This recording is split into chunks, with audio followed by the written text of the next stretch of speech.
Umalis ka nga dyan. Magkakatabi kami ng mga kaibigan ko dito sa likod. Sorry po.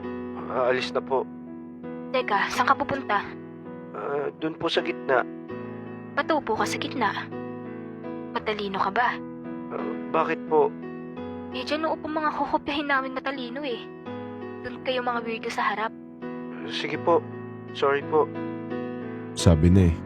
First day pa lang ng school may nambubuli na agad sa akin. Pero may twist lang ngayon. Bakit kasi sila nambubuli sa akin puro lalaki?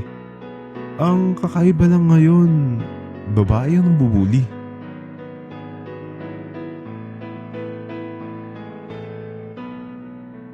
Ano?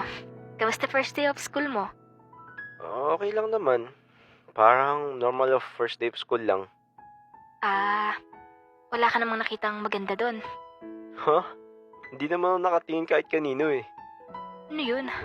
Nakayuko ka lang maghapon? Oo.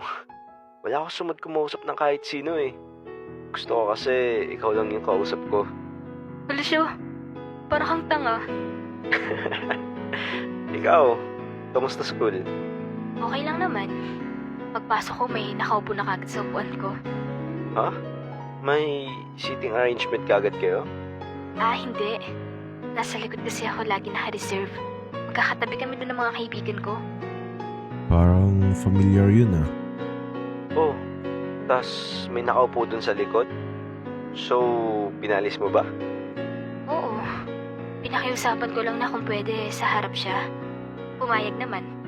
Tas sa harap naman siya umupo? Hindi nga eh. Sabi niya sa gitna daw siya uupo. Eh sabi ko, di pwede. Bakit naman?